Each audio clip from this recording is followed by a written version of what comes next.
They thought they were robbing me blind. But you can't rob someone who stopped trusting you 10 years ago. Every necklace she slipped into her purse, every ring she hid in her cosmetic bag, each one was already fake. I made sure of that the day I realized she'd started counting my jewelry more often than she called me by my name. My name is Eleanor Price, though no one uses it anymore. To them, I'm just Mom or Gran, a title of convenience, like the way you name a spare key or a forgotten room. I'm 81 now, living in a 2-room apartment on the edge of a quiet coastal town that smells of salt and metal. I can hear the ocean when I sleep, if the window is open and the wind is generous. I spend my mornings with the newspaper, the kind that still leaves ink on your fingertips, and my evenings watering the same 3 plants that refuse to die no matter how much I neglect them. There's peace here, a kind that doesn't ask for permission. But peace, like gold, comes after you've learned what's worth polishing and what should be left to tarnish. The first time I saw her hand linger too long on the jewelry box, I said nothing. Nina, my daughter-in-law, was 29 then, glossy and efficient, with the kind of prettiness that comes from calculation, not youth. She had that way of touching things that didn't belong to her, as if ownership was just a matter of confidence. She'd say, "Oh, this piece is lovely," and her thumb would trace the clasp, the stones, the history, with the lazy arrogance of someone who believed everything old was already half hers. I remember thinking how strange it was that my son, Paul, a man once shy to borrow a book without asking, had married someone so sure that taking was a form of love. But I didn't interfere. Not then. You learn, at my age, that confrontation only makes people careful, not kind. We were sitting at the dining table that afternoon, the sun cutting across the china like a blade, when I realized how little space I occupied in my own house. My hands were folded neatly on the tablecloth, my voice trimmed down to polite syllables, and every question they asked was a performance. Do you need help with your bills? Are you sure you should be living alone?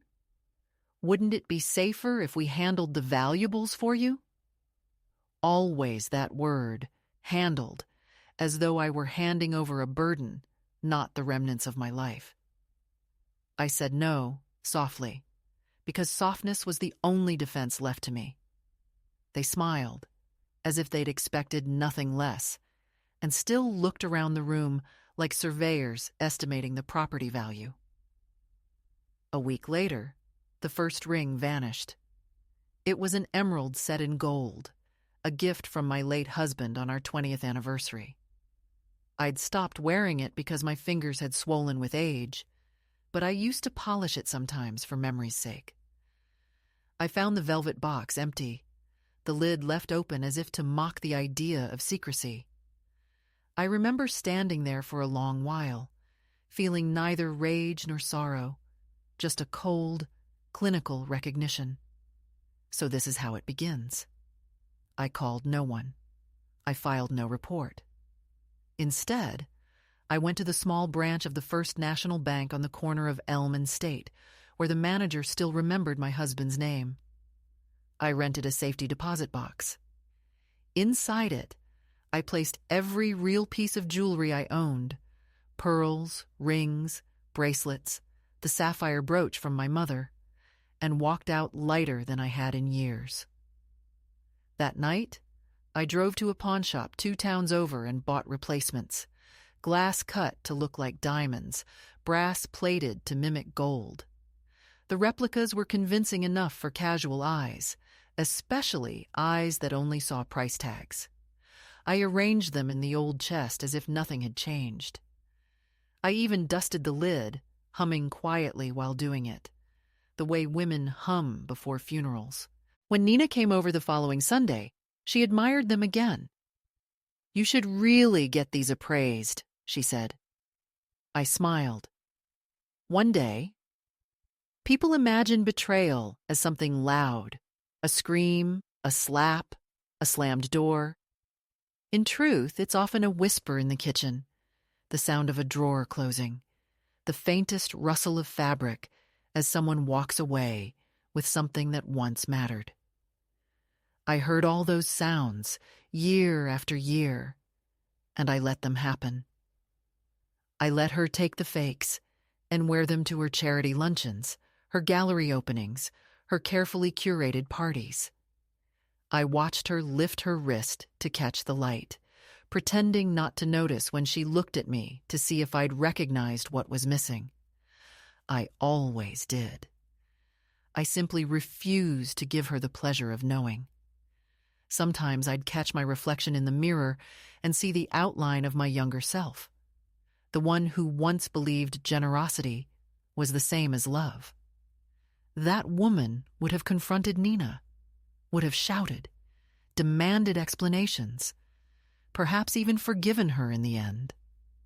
But the woman I became after my husband's death, after the years of quiet dismissals and half-hearted visits, knew better. There's no point in asking a thief why she steals. She steals because she's certain you won't stop her. And I didn't. Not because I was weak, but because I was curious. I wanted to see how long it would take her to believe the whole world was made of glass. 10 years. That's how long she kept at it. 10 years of stolen brooches, missing bracelets, and feigned surprise. Paul, my son, never noticed. Or maybe he noticed and chose the safer narrative. That I was forgetful. That age had loosened my memory the way it loosens the skin around your eyes. He'd say things like, "Mom, you probably misplaced it." Or, "You're always hiding things from yourself." I'd nod, play along, let him keep his peace. I suppose it's easier to marry a thief than to admit you're complicit. It became our silent dance. She'd take, I'd replace. She'd smile, I'd smile back. Over time, the act grew almost intimate, our secret conversation in objects. But I never forgot what those trinkets once symbolized: anniversaries, promises, milestones. Each piece she pocketed was another small death, not of value, but of sentiment. Still, by then, sentiment had become a luxury I couldn't afford. So I treated it as an experiment in endurance, a test of how invisible a woman can become before she vanishes entirely. I kept a small notebook by my bed, an old ledger from my husband's office days. In it, I recorded every theft with the precision of an accountant. December 14th, 2015. Silver locket, fake. Smiled while taking it. Claimed it reminded her of her mother. June 2nd, 2017. Garnet earrings, fake. Said she'd clean them for me. October 8th, 2019. String of pearls, fake. Wore them at Thanksgiving. The entries became a kind of diary, not of loss, but of strategy. Each line was a confirmation that I was still aware, still present, still sharper than they assumed. Awareness, I've learned, is its own form of power. The night Paul told me they were considering moving me into assisted living, I poured him a drink and asked if Nina had helped him rehearse that line. He blushed. He's always been bad at lying, even when the lie is for convenience. "It's just that you seem so isolated," he said. I told him isolation is only a curse when you don't choose it. He didn't understand. Few people who live surrounded by noise understand the luxury of silence. After he left, I sat by the window, the city lights reflected in the glass, and realized I no longer felt trapped. I felt prepared. There was a difference. People assume the elderly lose interest in vengeance. They confuse fatigue with forgiveness.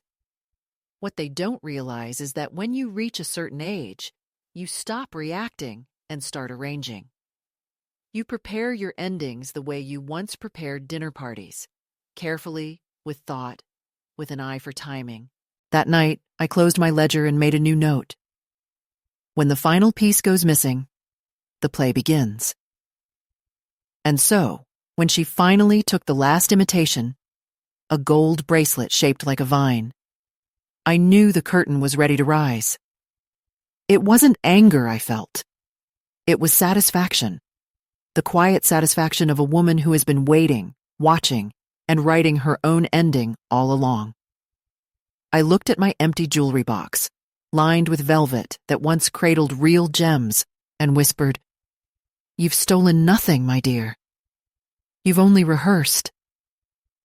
Outside, the sea was restless, foaming against the rocks, and I thought of all the women I'd known who'd been quietly erased by the people they'd raised, the women who'd paid for their family's comfort and been thanked with confinement. I wasn't going to join them. My story would not end with an apology whispered into an empty room. It would end exactly as it began, with a theft. Only this time, I'd be the one taking something back. And so here I am, telling it from a place of calm and distance, where the air tastes of salt and the night hums softly through the blinds. If you listen closely, you can almost hear it. The faint jingle of 1,000 false jewels clinking together in some drawer miles away. Proof that the only person who ever truly owned them was the one who knew they were worthless. It didn't happen with drama or raised voices, or the kind of spectacle people rehearse in their heads when they imagine catching a thief, because real betrayals prefer fluorescent daylight and the bland safety of errands. And so, the day Nina crossed the line from coveting to taking was an ordinary Wednesday that smelled faintly of lemon cleaner and boiled chicken. And I remember the smallness of it all more than anything else. The way a speck of lint clung to the cuff of her silk blouse, and the way the clock in the hallway ticked a little too loudly as if it wanted credit for witnessing the moment. And I remember that I had left the bedroom half on purpose and half by accident, telling her to go through the wardrobe if she needed an extra scarf for the luncheon, because coastal restaurants insist on air conditioning like it's a virtue. And I chose the pretext because I wanted to see what she would choose when she thought she was choosing alone. And I'm ashamed to admit, there was curiosity curled up inside my ribs like a cat. Not because I doubted her hunger, but because I wanted to measure it, take its temperature, learn its favorite flavor.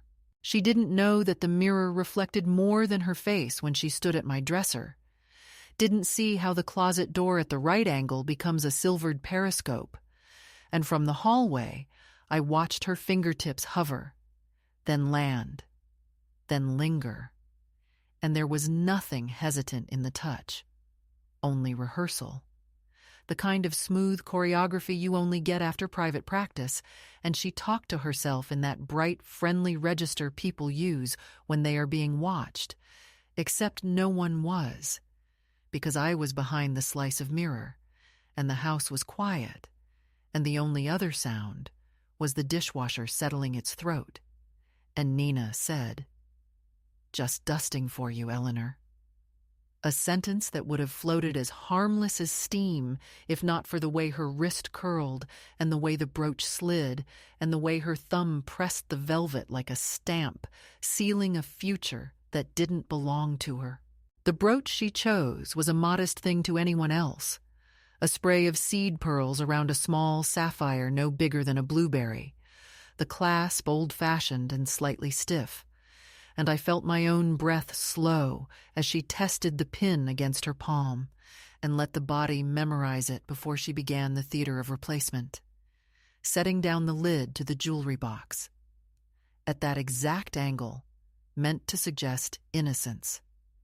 The angle that says, "I found it like this, and now I'm leaving it the same," while her other hand, the one that always wore a neutral polish, named after a kind of sugar, opened her tote and slipped the brooch into a small pocket already lined with a cosmetic pouch that would muffle any clink, and I realized with a calm that surprised me that this was not the first time she had done it, not the second or the third, that my absence from last week's drawer inspection and the sudden way she had offered to organize the keepsakes after my physical therapy appointment were not coincidences, but steps in a dance she believed she was leading. And what surprised me wasn't the theft, because I had expected it since the first time she counted my bracelets like coins. What surprised me was the expression that crossed her face, a mixture of satisfaction and righteousness. The expression of a person who believes the world owes her beautiful things and that simply arriving in a room is the same as paying for them. I stepped away from the mirror before she could straighten and see me seeing her, and I walked to the kitchen in a line that felt like a boundary being drawn, and I put on the kettle and waited for the heat to rise, and by the time she came down the hallway with a showroom smile and a breezy question about chamomile versus mint, I was ready to play my part in a smaller, older drama, the one where women pretend not to notice in order to learn who they are dealing with. I asked her how the clasp on the locket was holding up, not because I needed the answer, but because I wanted to watch her choose one, and she said it was sticky, and she would be happy to clean it. And then she laughed and touched my shoulder and told me I was too sentimental to wear such things anymore, that I should let her handle them until I felt like dressing up again. And there was that word again, handle, as if memory were a fragile animal best administered by younger hands, and I found that my voice, when it came, was even and warm, and I said that sentiment is simply history wearing jewelry. And she laughed again, the polite laugh of someone who hears a line they don't understand, and she asked if I minded if she borrowed the pearl pin for a quick thing at the museum.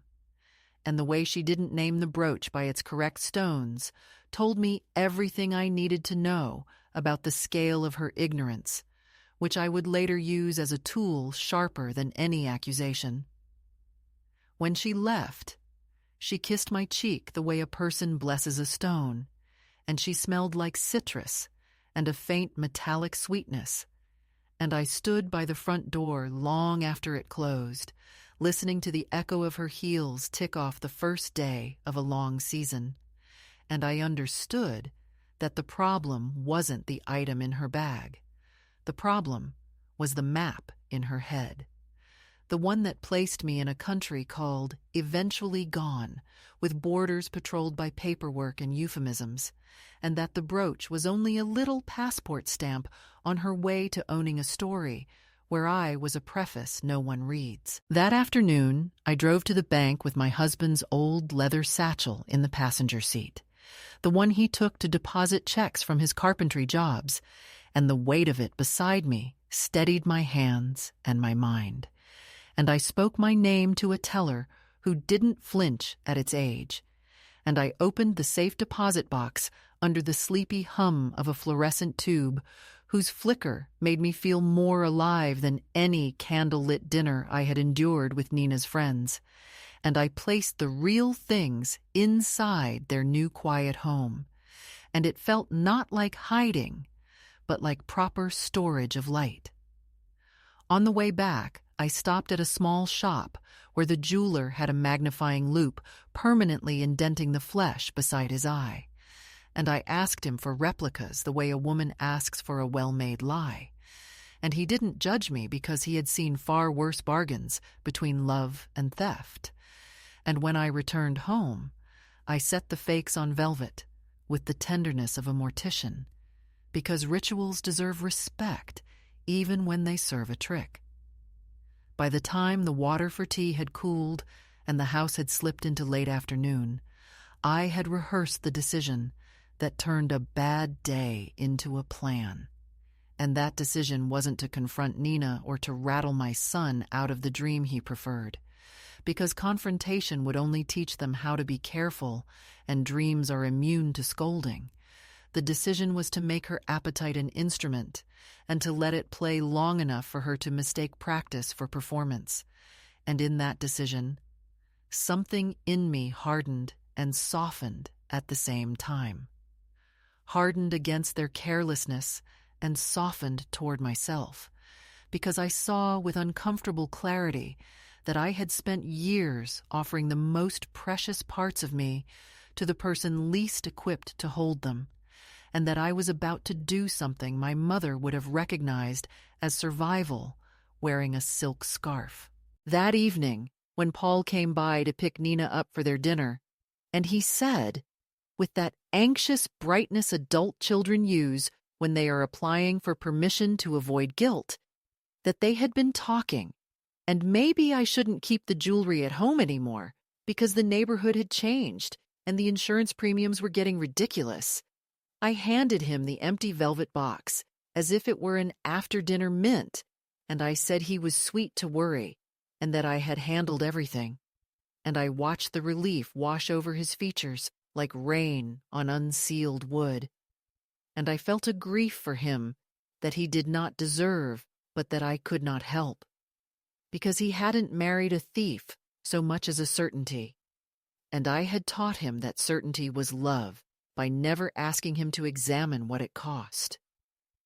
Later, when the house was again my own, and the kettle made its second small thunder of the day, I opened the ledger and wrote the first clear entry in a hand that did not tremble. June 11th. Observed removal of sapphire and pearl spray brooch from top drawer. Subject masked act with chore. Tone cheerful. No remorse detected. And the words steadied me more than any prayer, because a record is a country where the truth can live without air. I didn't sleep early that night, not because I was afraid, but because beginnings require witnessing. Even if the witness is only the woman who finally understands that survival sometimes looks like silence arranging itself into a sharper shape.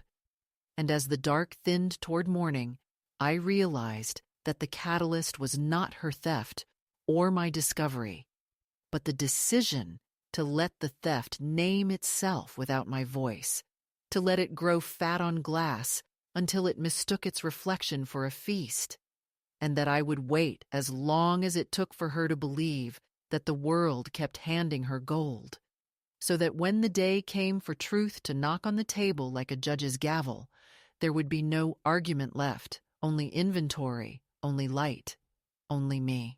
It started small, as rot always does, in the quiet corners where no one bothers to look until the smell becomes impossible to ignore. And I suppose the first sign that the thefts were no longer about jewelry, but about territory, came in the form of rearranged furniture. Subtle at first. The armchair moved a few inches closer to the window.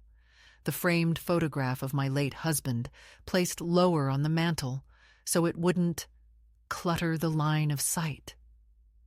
Nina had a designer's instinct for erasure. She could make sentiment vanish in the name of aesthetic harmony, and my son, Paul, followed her cues the way men follow traffic lights, obediently, without thinking. They both began to speak of the house as if it were already theirs, and I learned to count the shifts in language the way soldiers count the seconds between shells. Your bedroom became the guest room. Our family home turned into the property, and I was gradually reclassified from resident to relic. Each visit came with small corrections disguised as care. "Mom, you shouldn't be climbing those stairs anymore. We can take those boxes off your hands. No need to worry about the accounts. We've got an app for that." Every suggestion carried the weight of a velvet rope across a museum exhibit. Look, but don't touch. And I smiled, because smiling was the most efficient camouflage ever invented. By then, I had perfected the art of appearing harmless. I allowed myself to forget passwords in front of them and misplace reading glasses just long enough for Nina to offer help with a benevolent smirk. She began showing up unannounced, always with a purpose so reasonable it could not be refused. I was in the neighborhood. I thought I'd help you sort your winter things. Paul's so busy I just wanted to make sure you're eating properly.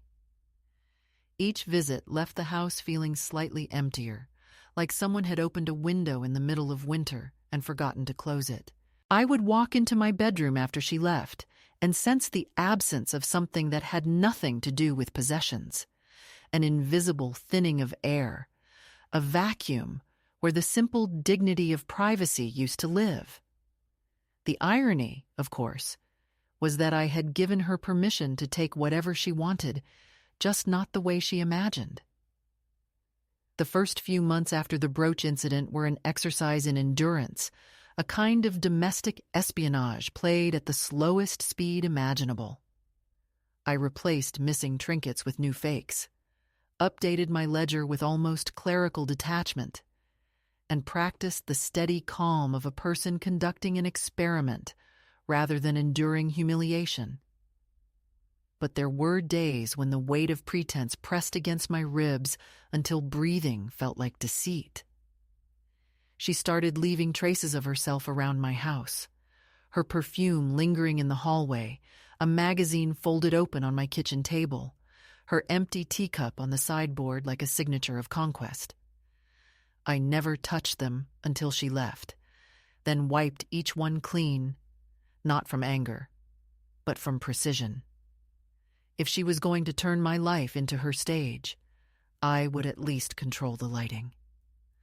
One evening in early autumn, she came by wearing one of my old scarves, a silk piece in faded rose tones that my husband had bought during our first trip to Paris. "Found it in your drawer," she said lightly, looping it around her neck. "It's too pretty to keep hidden away." I wanted to laugh at the accidental truth in her words. That was the beginning of her campaign of visibility.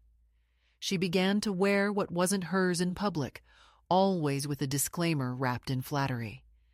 At a charity auction, she appeared with my imitation ruby necklace, the one she believed genuine, and Paul, dutiful and distracted, complimented her without realizing what he was praising. Later, she posted a photo online with a caption about cherished family heirlooms. I stared at the picture on my phone for a long time, not because of the necklace, but because of my reflection in her sunglasses, faint and warped, standing behind the camera like a ghost documenting its own haunting. When Paul called the next morning, he sounded cheerful. "Nina looked stunning last night, didn't she? People kept asking about your jewelry. You should be proud." I said I was, and he heard gratitude where there was only finality. After that, I stopped picking up his calls unless absolutely necessary. Distance, I learned, is a more reliable protection than confrontation. You can't argue with someone who refuses to see you, but you can step quietly out of their line of sight and let them miss their target. The following winter, Nina offered to help with the holiday decorations, an idea so preposterous it could only be strategic. She arrived with boxes of coordinated ornaments, silver, white, lifeless, and looked mildly offended when she found my old cardboard boxes of colored glass baubles, each one slightly chipped, each one holding the warmth of fingerprints from decades ago. "These are a bit dated, don't you think?" she said, and before I could reply, she added, "We'll keep them in storage. Maybe one day Kelsey will want them for a vintage theme." Kelsey, my granddaughter, was 8 years old and more interested in collecting bottle caps than heirlooms, but Nina said it with such conviction that even fantasy began to sound like policy. We spent the afternoon dressing the tree, her hands fast and efficient, mine deliberate and slow. When the lights were plugged in, The room glowed sterile and cold, and she smiled proudly at her creation. I excused myself to make cocoa, and while the milk simmered, I felt the familiar calm descend, the one that comes before a storm, when everything still pretends to be fine. I took one of the imitation brooches from my pocket and pinned it to the tree near the top, like an ornament meant for only my eyes. "Let her take that too," I whispered to no one. The weeks turned into years, and the rhythm of her thefts became the rhythm of our relationship. I grew older, deliberately slower, cultivating a mildness she mistook for decline.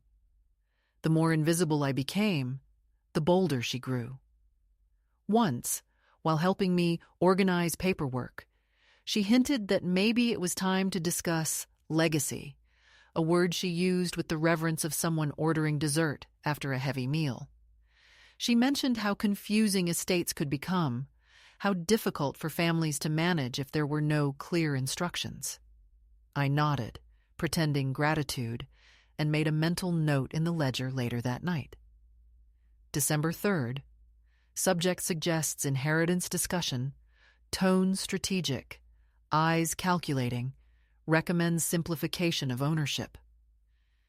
I began to understand that her thefts were no longer about adornment, but about identity. She wasn't stealing jewelry anymore. She was stealing my narrative, bead by bead, until one day she could tell it as her own. The isolation came softly, disguised as assistance. My friends stopped visiting because Nina always managed to arrive first, smiling too brightly, offering refreshments, explaining that I was tired or napping. At first, I thought it coincidence. Then I noticed the pattern, how each visit ended with my phone mysteriously on silent, how messages took longer to reach me. Even my church circle dwindled. Apparently, I was resting more these days, though no one remembered who told them that. It was a slow suffocation, polite and well-meaning. I began to understand how elderly people disappear long before they die, erased not by cruelty, but by management. The house itself seemed to conspire in my quieting. The creak of the stairs grew louder, the mirrors less forgiving. The spaces between visits stretched like old elastic. I spoke less, not from despair, but from conservation. Words, like jewels, are best saved until they have value again. In those long, quiet afternoons, I would sit at the window, watching the neighbors' children chase their dog, and think about how Nina would one day stand in this very spot, admiring her reflection in the glass and never noticing the ocean behind it. She had the kind of ambition that confuses ownership with presence, believing that what you can touch must already belong to you. By the 8th year, even Paul began to echo her phrases. "You should really let us take care of things, Mom," he said one evening as we cleared the dinner plates. "Nina worries about you keeping valuables here." The sentence was almost tender, as if concern could mask collusion, and I realized that my silence had not only protected me, it had trained them. I smiled at him, the way one smiles at a child reciting lines from a play they don't understand, and said, "You've both been very thoughtful." That night, I added another note to the ledger. Primary subject fully assimilated secondary subject's worldview. Experiment progressing. Observation continues. There were, of course, moments when doubt slipped through the cracks of my calm.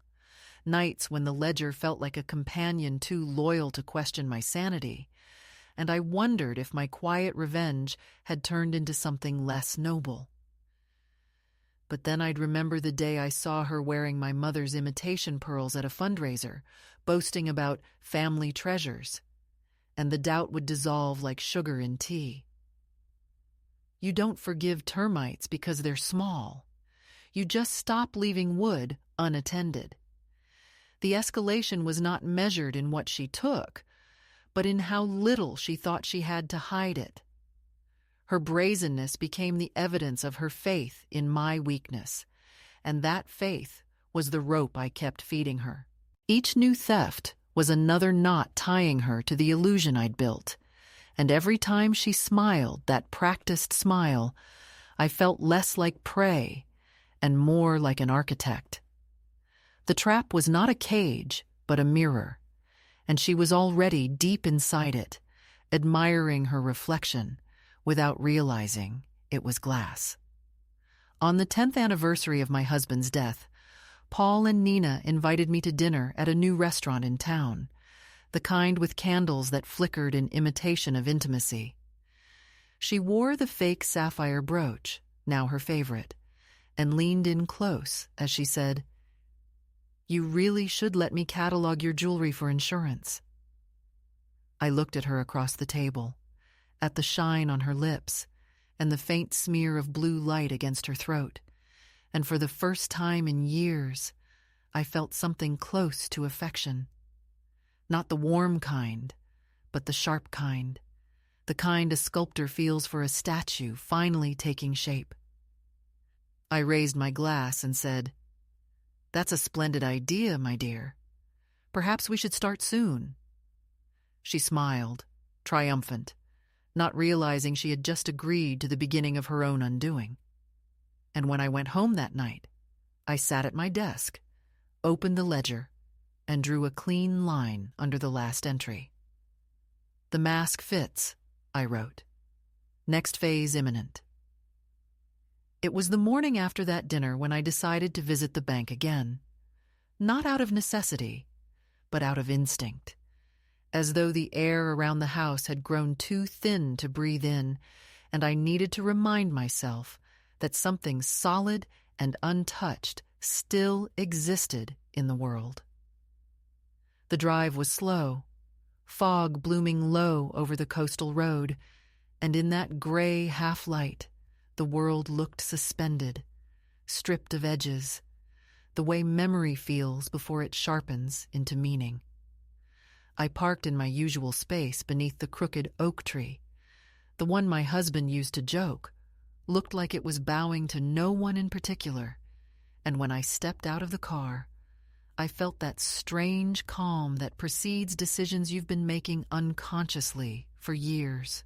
Inside, the bank smelled of paper and polish and the faint hum of air conditioning.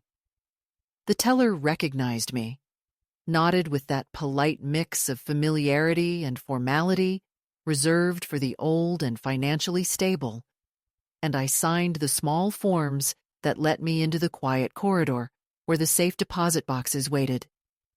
It always felt to me like a sanctuary built from restraint, a place where time moved without gossip or pity. I opened my box, and there they were. The real jewels, the small proofs of a life lived in increments of love and labor. The pearls, still soft to the touch. The garnet ring that glowed like a captive sunset. The bracelet that jingled faintly when I lifted it, as if remembering applause.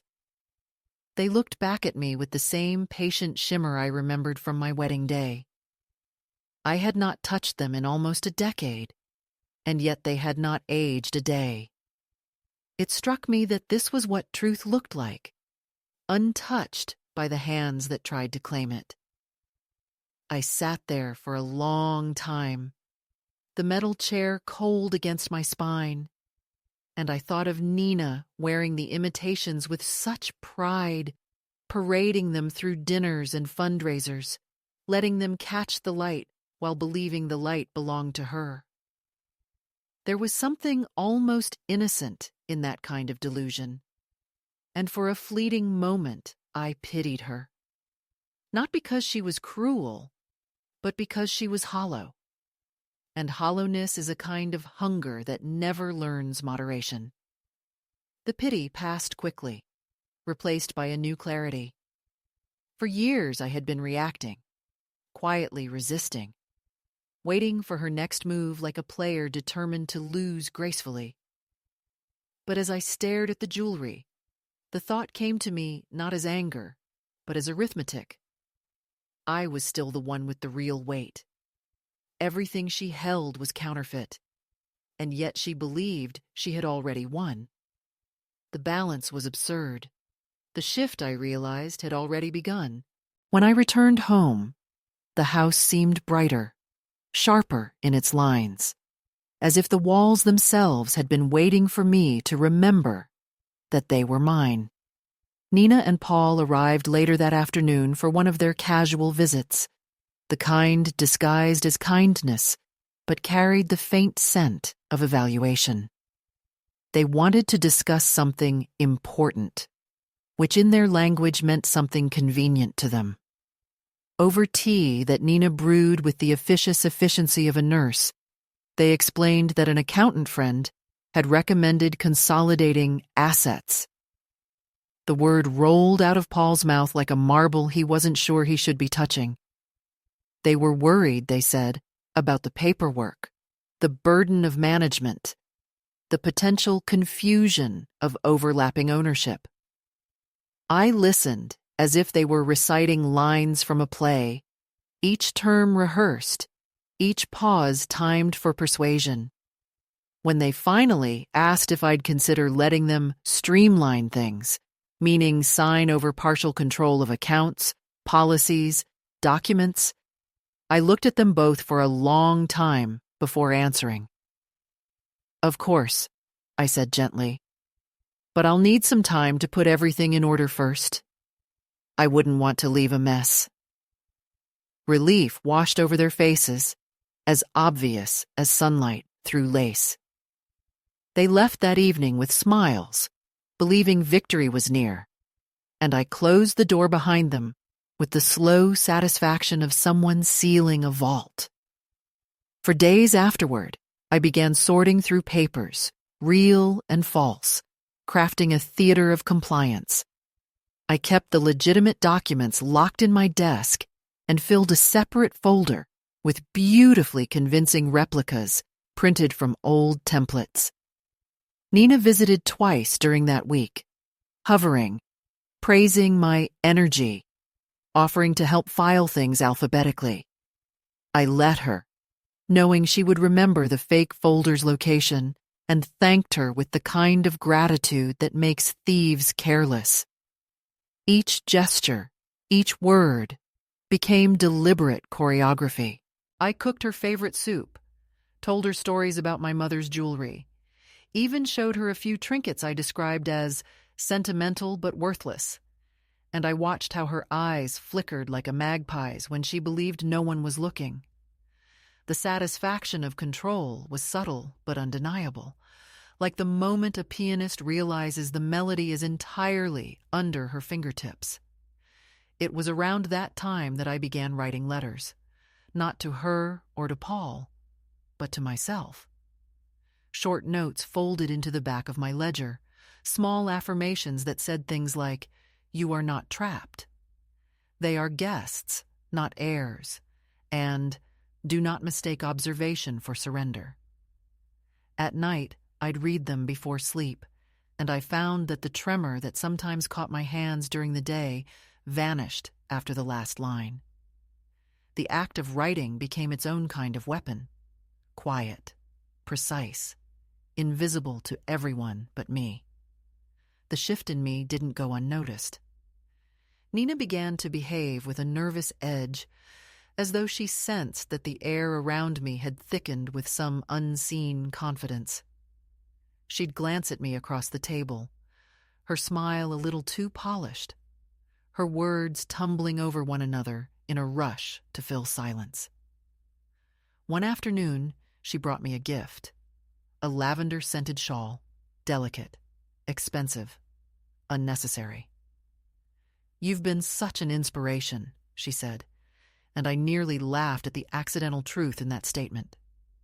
I thanked her, draped it over my shoulders, and felt its softness like a costume in a play that was nearing its final act. Meanwhile, Paul remained oblivious, lost in the fog of busyness that modern suns wrap around themselves like insulation. He spoke of projects and deadlines, of their mortgage and the rising cost of childcare, as if reciting the liturgy of the perpetually overwhelmed absolved him from curiosity. I did not resent him for it anymore. The fog was his choice, not my cage. I had stopped needing him to see me, because I had begun to see myself again. Spring arrived early that year, the air warm and heavy with lilac. I started walking every morning, a slow, steady loop around the neighborhood, and I found a strange rhythm in the sound of my own steps. There was a small antique shop 2 blocks away, run by a quiet man with more dust than customers, and sometimes I'd stop there to browse. On one of those mornings, I saw a gold frame in the window, tarnished but beautiful, and I thought of putting a picture of myself in it, not a family photo, not an old wedding portrait, but a new one. The idea startled me with its audacity, to frame a self without context. I bought the frame, polished it at home, and left it empty for a week before I finally took a photograph at the local pharmacy's booth. When I slid it inside, the woman staring back looked composed, alert, even elegant. I placed it on the mantel where the family photos used to stand. It felt like reclamation. That small act changed everything. Nina noticed it immediately during her next visit. "Lovely picture," she said, voice tight with the effort of casualness. "When was it taken?" I told her last week. She frowned slightly, like someone trying to remember whether they'd been invited to the event. I caught her reflection in the glass of the frame, her eyes darting to the empty space beside it, where once a wedding photo of her and Paul had sat, which I had quietly moved to a lower shelf. The conversation that followed was polite, but brittle. 2 women discussing weather while measuring temperature of power. When she left, I sat for a long time in front of that photograph, feeling something akin to freedom settle in the room. The realization that followed was the kind that doesn't feel like revelation, but like recognition. The years of quiet survival had been my preparation for this moment of stillness. I was no longer the passive figure waiting to be erased. I was the one writing the script, line by line, in the soft ink of patience. It wasn't vengeance I wanted anymore. It was precision, the satisfaction of a clean, irreversible truth. And that truth was simple. She believed the imitation was the prize, but I was the one who had learned to counterfeit power. That night, as rain began to whisper against the roof, I opened the window and let the cool air wash through the house. The scent of wet earth mixed with the faint perfume of the shawl still hanging on the chair. I took the ledger from the drawer, turned to a fresh page, and wrote without hesitation. April 17th. Subject's behavior confirms dependence on illusion. Control transferred to observer. Then I underlined it twice. For the first time in years, I slept without dreams. When morning came, the house was bathed in pale gold light, and I stood by the window watching the ocean breathe. Somewhere down the street, a car door slammed, and a gull screamed overhead, defiant and wild. I realized then that I wasn't afraid of them anymore, not of their schemes, their hunger, or their inevitable discovery. I was ready for it, ready to watch them trip over the fiction they'd written for me. The midpoint of my life's final chapter had come quietly, without fanfare, without witnesses. It was simply this. I was no longer surviving their theft. I was orchestrating their education, and the lesson, when it came, would be worth every glass jewel she'd ever worn in my name. The change came quietly, as all real turning points do, wrapped not in thunder or revelation, but in the ordinary rhythm of days that pretended to be the same, while everything underneath shifted its temperature. I remember the first week of that summer, the air already thick by morning, the light too bright to trust. Nina had been visiting less often, and at first I thought it was a small mercy, the kind of reprieve life offers before the next blow. But absence, I learned, was her newest tactic. She had realized that a thief who keeps appearing begins to look suspicious. Better to let time make you innocent. For almost 3 months, I saw only Paul, who arrived each Sunday carrying takeout containers and the steady guilt of a man avoiding his own house. He spoke in practiced tones about their busy schedules, about Kelsey's new dance classes, about work stress and mortgage refinancing. Phrases that sounded rehearsed, not to convince me, but to convince himself that nothing was wrong. I listened, nodded, poured tea, and let him believe he was managing something noble. But inside me there was a new stillness, a space cleared for the storm that I knew was coming. The storm arrived one afternoon in August, not with wind, but with perfume. I was returning from my walk when I smelled it before I even reached the porch. Her scent, sharp and sugary, the kind that insists on being remembered. My door was slightly ajar. The lock, I noticed, bore no marks of force. She had a key. I stood there for a long moment, the heat rising around me like a living thing, and then I pushed the door open. Nina was in my bedroom, back turned, the jewelry box open before her like an altar. The late sunlight caught the edge of her hair, gilding her in false sanctity. I watched her for several seconds before she noticed me. When she did, her reaction was so perfectly rehearsed, I almost applauded. She gasped softly, a hand to her chest, and said, "Oh, Eleanor, you startled me. I was just tidying up. You left this open last week, and I didn't want anything to go missing." The irony of that sentence was almost divine. I smiled, calmly, deliberately, and said, "How thoughtful of you." My voice was so gentle that for a moment she believed it. But her eyes betrayed her. They darted toward the box, toward the gleam of imitation stones she thought were real, and in that instant I knew she felt fear. Not of me, but of exposure. She closed the lid slowly, like a child caught mid-crime, but unsure if the adult had seen enough to punish. I stepped closer, my cane tapping against the hardwood floor, each sound echoing with more certainty than my years should have allowed. "You've always had such a good eye for beauty," I said. "Some women are born with that talent." Her smile twitched, unsure whether she was being praised or dissected. "You flatter me," she replied. "I just appreciate craftsmanship." "Of course," I said. "It's a rare skill to recognize what's real." The silence that followed hung between us like a blade. She broke it first, saying she had to run. Errands, appointments, a dinner reservation. She left quickly, too quickly, and when the door closed behind her, I sat on the edge of the bed and laughed. Not loud, not cruel, just the low, astonished laugh of someone who realizes she has outlived her own fear. From that day, everything accelerated. Nina's distance transformed into a campaign. She began calling Paul more often, speaking to him in that soft tone that women use when preparing a performance. I could hear the script forming even before it reached me. Within a week, Paul arrived with concern wrapped in paternalism. "Mom, Nina's been worried. She thinks maybe you've been forgetful lately.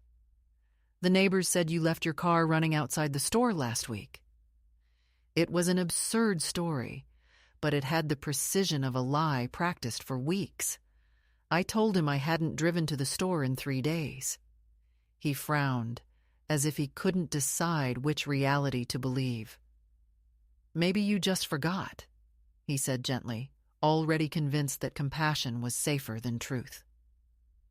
That night, I opened the ledger and wrote, Phase 2 initiated. Subject seeking to redefine observer as unreliable narrator. It was almost flattering how predictable they had become. A few days later, I received a visit from a woman named Sandra, introduced as a friend of Nina's who happened to specialize in elder estate planning. She arrived with glossy pamphlets and a voice polished by condescension. "These transitions can be overwhelming," she said, placing a manicured hand over mine. "We just want to make sure your legacy is protected."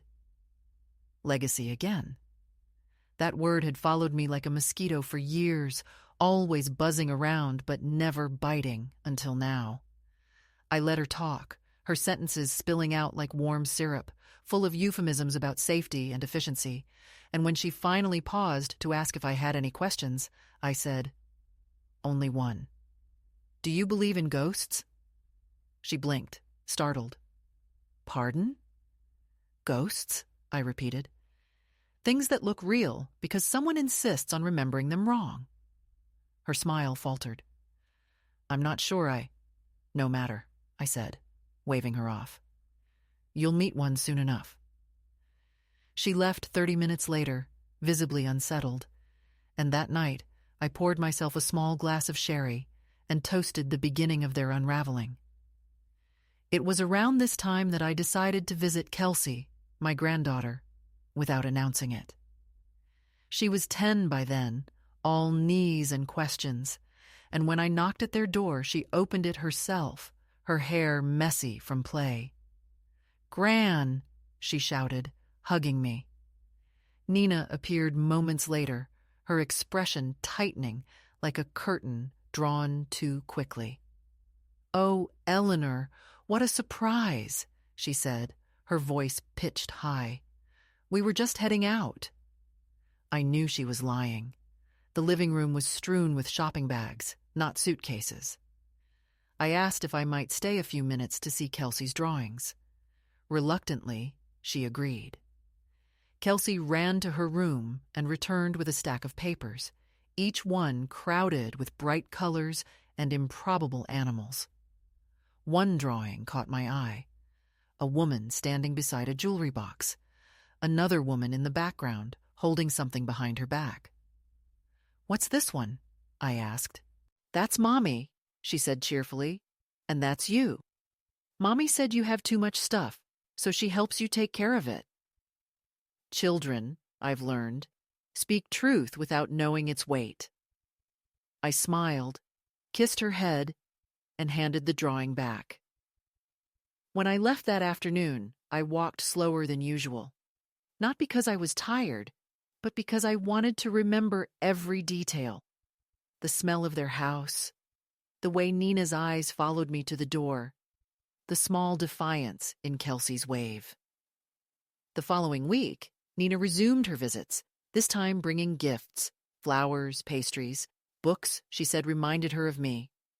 Each offering came with an invisible condition: forgiveness, compliance, silence. I accepted them all, thanked her profusely, and waited. She began talking about their financial strain, how difficult it had been since Paul's promotion had fallen through, how expensive private school was for Kelsey. It was confession as strategy, designed to plant sympathy before harvest. Then she sighed and said, "It's funny, isn't it? How life rewards some people with luck and others with responsibility." I knew what she meant. I told her I understood completely. She smiled, relieved, thinking we had reached some fragile truce. But inside, something older and colder than anger settled into place. I realized that I had been treating her like a nuisance, when in truth she was a study in greed. And like any study, she deserved a proper conclusion. The second escalation wasn't about theft anymore. It was about narrative control. Nina began spreading whispers, subtle, almost tender, about my supposed confusion. The pharmacist told me one day that Nina had called to confirm my medication schedule.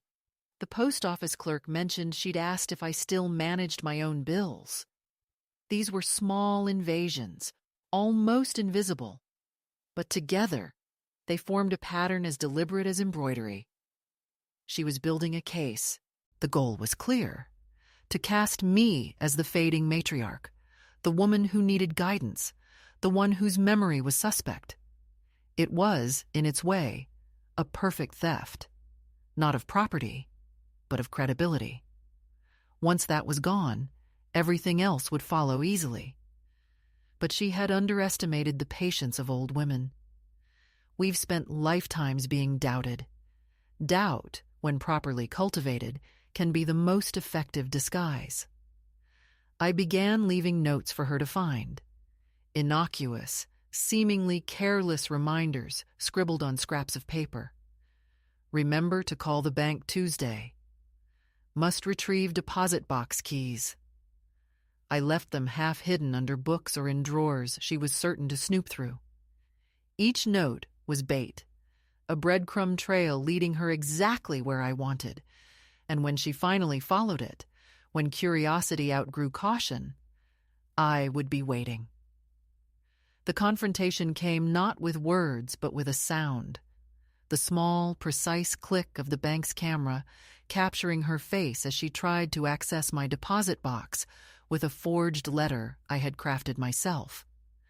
I had left it on my desk weeks earlier, deliberately unsigned but official looking, addressed to the bank manager with a note authorizing temporary family access. She must have photographed it, reproduced it, and presented it with that same radiant confidence that had fooled everyone else. But not the manager. I had already visited him 2 days earlier, explained everything, provided identification and a written warning. "If anyone else brings you this letter," I said, "be kind. She's family, but call me first." He had nodded solemnly, his sympathy tinged with admiration. So when Nina appeared at the bank, elegant in her cream blouse and counterfeit pearls, the call came directly to me. "Mrs. Price," he said, "your daughter-in-law is here. Shall I proceed?" "Please do," I replied, "but make sure the security footage is clear." That evening, when Paul called in confusion, "Mom, there's been some misunderstanding at the bank," I said only, "There usually is." He pressed for details, but I told him to ask his wife. The silence that followed stretched so long that I could almost hear the realization forming on the other end. He didn't call again that night. For days afterward, I expected confrontation, apology, or at least explanation. None came. Instead, Nina arrived unannounced once more, her face pale but composed. She brought wine, though she didn't drink. "Eleanor," she said, "I think we've both made mistakes." I poured 2 glasses, handed her one, and sat opposite her. She tried to smile. "You must understand. I was just trying to help." "Of course," I said. "You've always been so helpful." Her hands trembled slightly as she lifted the glass. "I never meant for things to become complicated." "They rarely mean to," I replied. Then I told her, calmly, that I had transferred all my affairs to a trust, one she would have no part of, and that any future involvement in my property would be considered harassment. She stared at me, shock flickering across her face, followed by something like awe. "You planned this," she whispered. "From the beginning." "Not from the beginning," I said. "Only from the moment you mistook my silence for weakness." The confrontation ended not with shouting, but with a shared understanding. The game was over. When she left, I watched her walk down the path, her figure stiff, shoulders tight. It was not triumph I felt then, but something more complicated. a weary tenderness for a creature undone by her own hunger. I closed the door, locked it, and stood there in the stillness, realizing that the second escalation had not been about destroying her. It had been about reclaiming the story, about reminding her, and perhaps myself, that invisibility is not erasure, and silence is not consent. That night, as the house settled around me, I opened the ledger for the final entry of that chapter. August 23rd. Subject exposed. Experiment concluded. Recovery phase begins. I closed the book and placed it beside the photograph in the gold frame. The woman in the picture seemed to be smiling slightly now, though perhaps it was only the angle of the lamplight. Either way, she looked alive, and that was enough. I turned off the light, walked to the window, and watched the reflection of the sea glimmer faintly in the darkness. The waves rose and fell with their old, patient rhythm, and I thought of how easily they erase footprints, no matter how deep. But mine, I decided, would stay. I chose a Sunday because they were always at their softest on Sundays, slowed by brunch and the illusion of family, and I made the invitation sound like surrender. A small tremor in my voice when I asked if they could come by to help sort the paperwork, because the policies and the forms and the little gray envelopes had begun to blur together. And the moment the word blur left my mouth, I could hear Nina relax through the phone. That breathy relief of a woman who believes the story has finally bent to her will. So at 3 p.m, they arrived with their careful faces and a box of pastries that smelled like apology disguised as butter. And I had the dining table set as if for company, not with plates, but with evidence. Neat stacks of folders, a ledger with a ribbon marker, photographs placed on cardstock, and in the center, a velvet tray holding nothing but air like a stage that has just been swept. I poured coffee. Steady hands. No sugar for Nina. 1 sugar for Paul. And I let them sit before I sat. Because power announces itself not with volume, but with sequence. And when the quiet had grown thick enough to steady the room, I began with something that sounded like gratitude, so they would lean forward to catch it. And then I did not stop until the whole truth had crossed the table and landed where it could not be moved.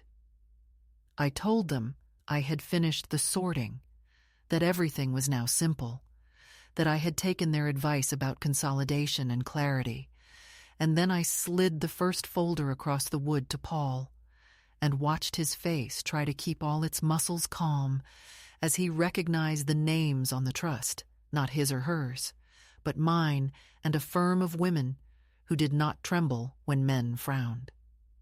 I told him that the house, the accounts, and the contents of my life had been placed beyond casual reach, that health directives and powers of attorney were executed and notarized, that the only person with any authority to speak for me in illness was the granddaughter whose hands had never taken anything that was not offered.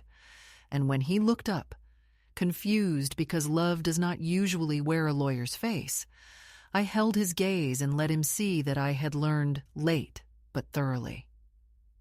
I turned to Nina next because the center of a wound is not the place where you scold. It is where you cut clean.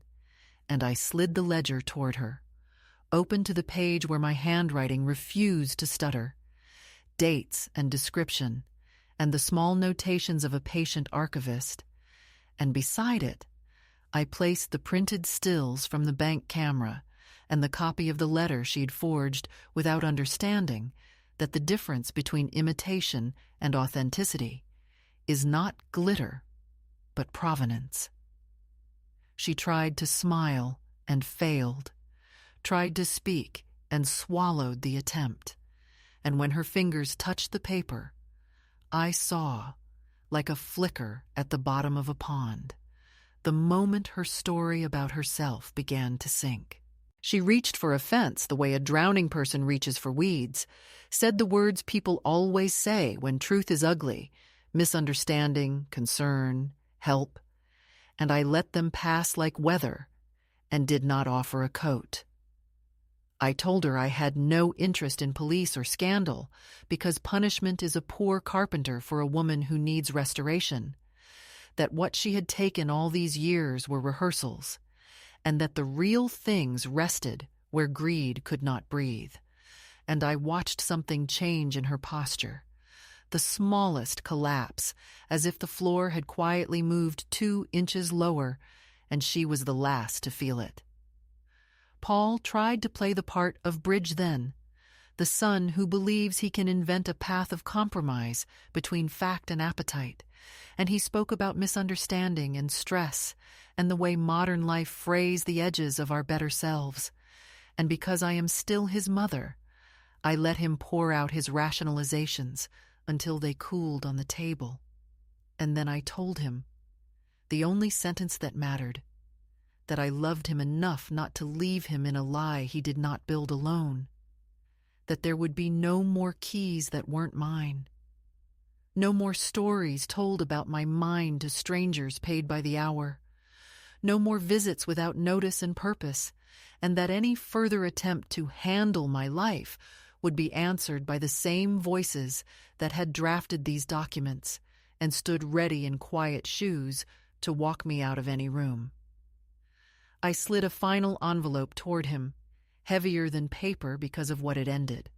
A notarized notice revoking access, a change of locks already completed, a list of belongings claimed and inventoried, the receipt for the certified letter delivered the previous day to the bank and the pharmacist and the post office, clarifying who could speak in my name, and beneath it all, the smallest photograph of Kelsey holding a paper crown she had made at school, because sometimes a heart needs a reason that law cannot give.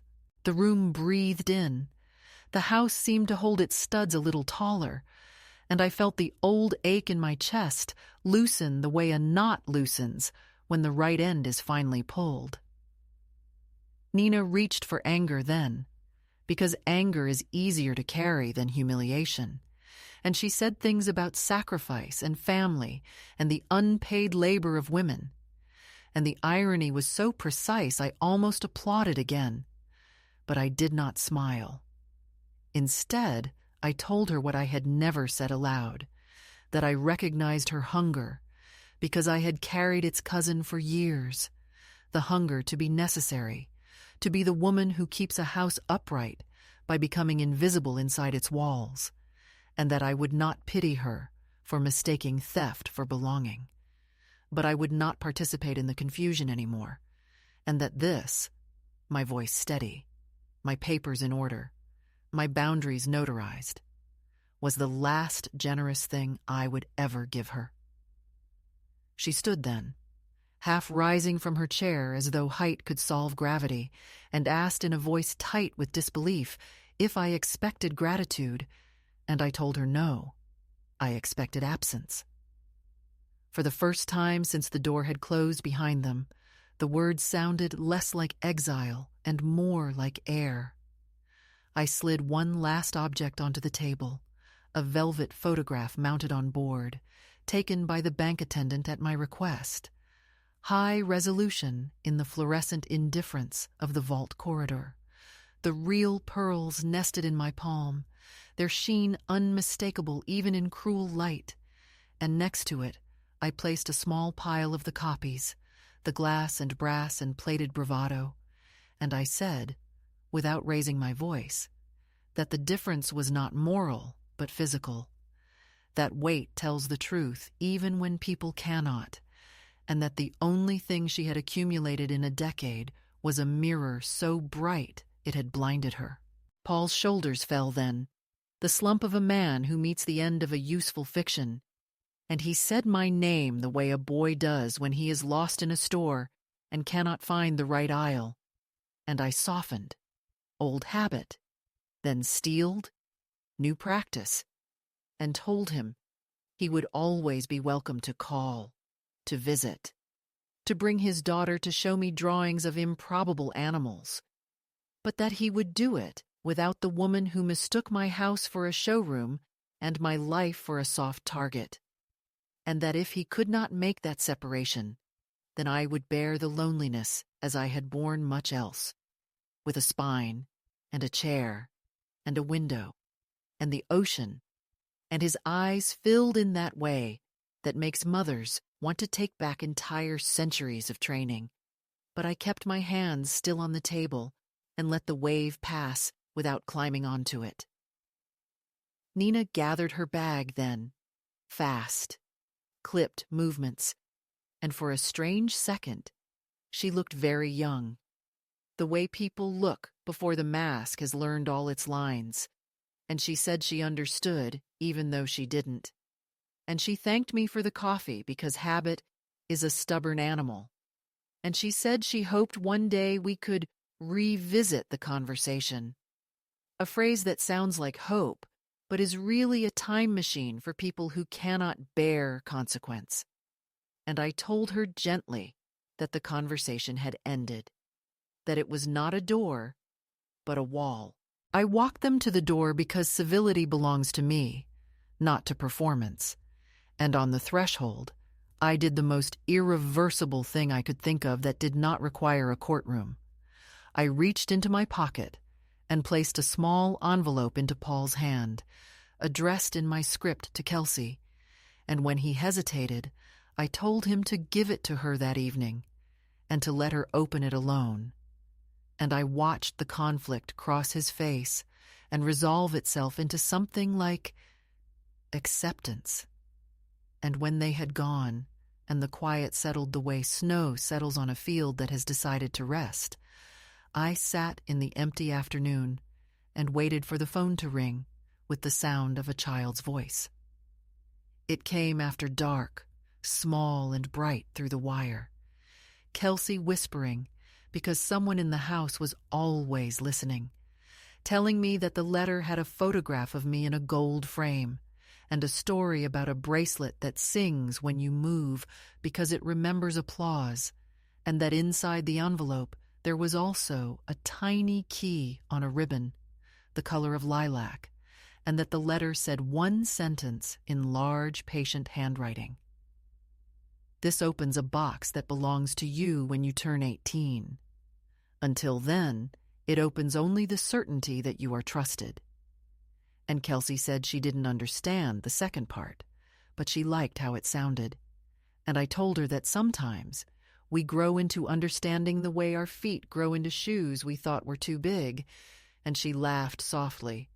And then she said goodnight with a seriousness that made me ache and heal in the same breath.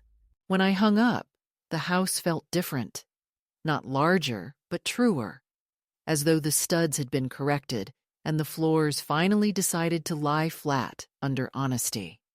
And I went back to the table and gathered the papers and slid them into their places and returned the empty velvet tray to the cabinet, because emptiness can be an altar if you choose it. And I wrote a single line on the last page of the ledger and underlined it once. Today, I repossessed my name. And then I closed the book and placed it in the drawer with the letters to myself and the spare key to the life I had just secured. And I slept without waking even once, because the work of my hands had become the work of the law, and there is no lullaby like a decision that cannot be undone.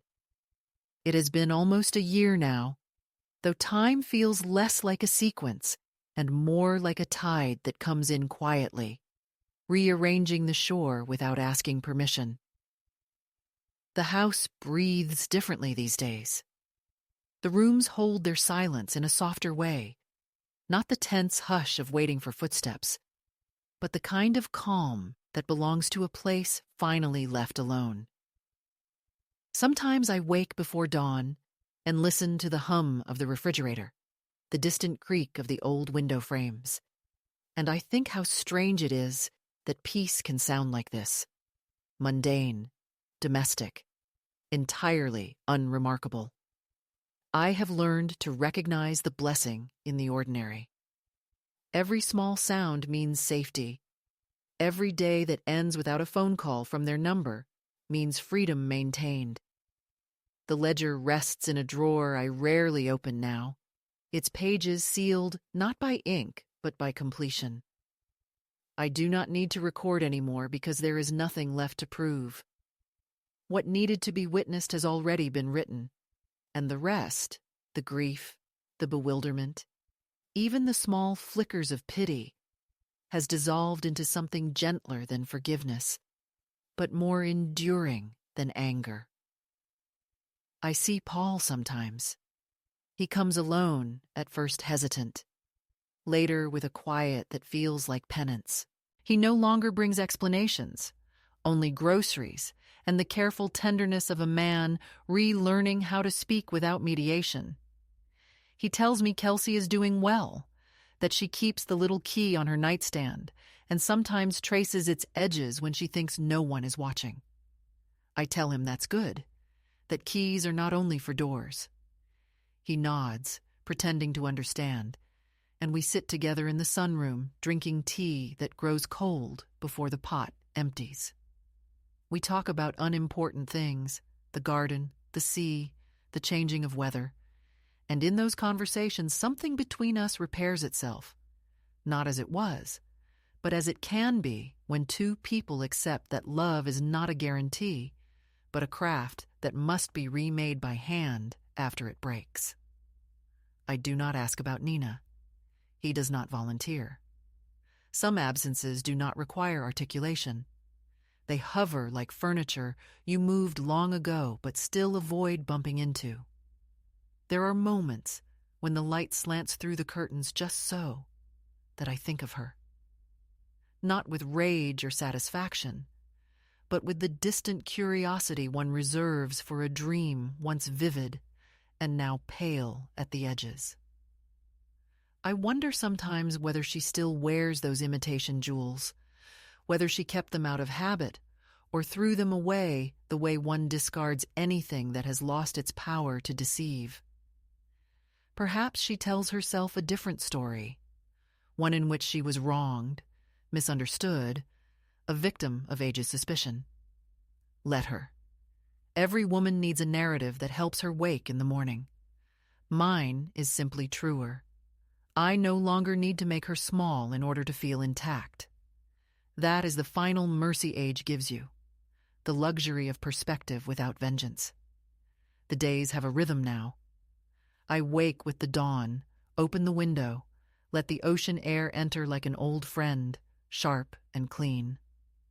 I write letters to no one in particular, small essays on ordinary joy, on the way the hydrangeas turn from blue to green to a faded ivory that looks like memory materialized. I cook what I like and eat slowly because there is no one waiting to measure my appetite or my choices. I walk each afternoon down to the shore, the path lined with salt grass and rust-colored pebbles that crunch beneath my shoes, and sometimes I bring a book but rarely open it. Watching the water is its own form of reading. It says everything about persistence that language cannot. Once, not long ago, I found myself back at the bank. I had gone to update some details in the trust. Minor legal housekeeping, nothing more. When they brought the box to me and I opened it, the sight of the real jewels almost startled me. They gleamed just as they had the first time I hid them there, untouched by the dust of the years, indifferent to the dramas that had unfolded in their absence. I held the pearl necklace in my palm for a long moment and realized I no longer wanted to wear it. Its beauty felt too complete, too closed, like a sentence that has already said everything it needs to say. I left them there again, exactly as they were, and walked out lighter. The treasure was never the gold or the stones. It was the proof that I had kept them safe, that I had preserved the right to decide what to keep and what to give away. Back home, I opened the old jewelry box that still sits on my dresser. It holds only fakes now, the glass and brass that once played such an elaborate role in my private theater. I keep them not out of nostalgia, but as artifacts of a lesson learned at a high cost. They are my reminder that survival can look like deceit when seen through impatient eyes, that sometimes a woman must become her own decoy to protect what's real. When the sunlight hits them in the late afternoon, they still glitter, stubborn and bright, pretending to be precious. I let them. Every life needs a little artifice to reflect its truth more clearly. Occasionally, I receive a postcard from Kelsey, the handwriting still uneven but confident, telling me about school or the color of the sky where she lives, or the things she is learning to make with her hands. Last month she wrote that she had joined a pottery class and that shaping clay felt like convincing mud to remember its purpose. I smiled when I read that. She doesn't know it yet, but she has already inherited everything that matters. One day she will open a certain box and find its modest contents, a few real pieces, a letter, the key's twin, and she will understand not the scandal, but the discipline, the slow art of self-preservation disguised as gentleness. That will be my true bequest, the knowledge that dignity is a possession no one can steal if you guard it with silence and strategy. Evenings are my favorite now. I light a single lamp, open the window so the sea air carries its faint salt taste into the room, and I sit at the small desk by the window where the ledger once lived. I no longer write lists or records. Instead, I write observations, a kind of quiet correspondence between who I was and who remains. The handwriting has grown shakier, but the meaning steadies me.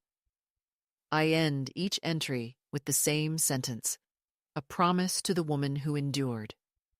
You kept the truth intact. Sometimes, when the night deepens and the waves strike the rocks with their eternal indifference, I whisper it aloud, not as a boast, but as a benediction. I know there are people who think solitude is a punishment, but I have learned it can be the most exquisite form of liberty. To live unobserved, uncorrected, unborrowed, that is the real inheritance of age. The world, with all its noise and appetite, keeps spinning outside my windows, but here time has agreed to move at the speed of breath. The quiet no longer frightens me. It listens, it waits, it understands. If another woman should ever hear this story, I would tell her what I wish someone had told me long ago, that being underestimated is not the same as being powerless, that silence can be armor, that you may lose love and still keep the right to your own ending. People will try to measure your worth by what they can take from you. Let them count. The numbers will never add up. Protect what matters. Hide it if you must. Polish it in secret until it gleams for your eyes alone. Then, when the moment comes, step into the light and reveal nothing except your calm. That is how you win without fighting. Now, as I prepare to sleep, the window open to the sound of the sea, I think of all the years that led here, the betrayals, the quiet plotting, the lessons disguised as losses, and I feel something like gratitude. I have become the keeper of my own story. The jewels are still in the bank, yes, but the real treasure sleeps in my chest. The knowledge that even glass can blind a thief, and that the woman they thought they were robbing was, all along, the one who set the price.